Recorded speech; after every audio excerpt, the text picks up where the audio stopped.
3, 2.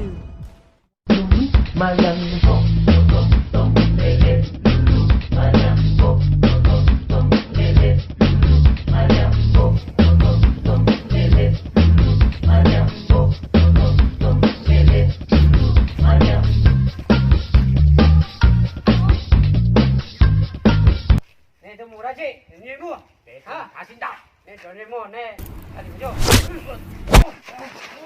Sao?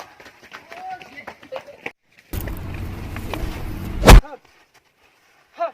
Thế bảo linh. Chèm tàu nè chị chồng. Chia, nè một tư.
Tao tới ơi, do thế này khá, ý tôi ý sư, có khá, lo ứng đón đi, đã cho, đã lo, ra nè, đã.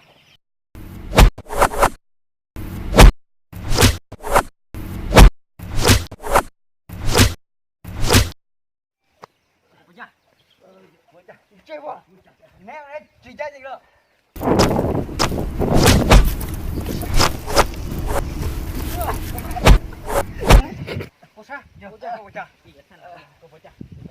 Gió này khá đi à?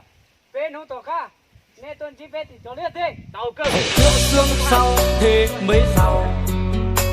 Tình nghĩa anh em có chắc bền lâu. Dòng trước khô sau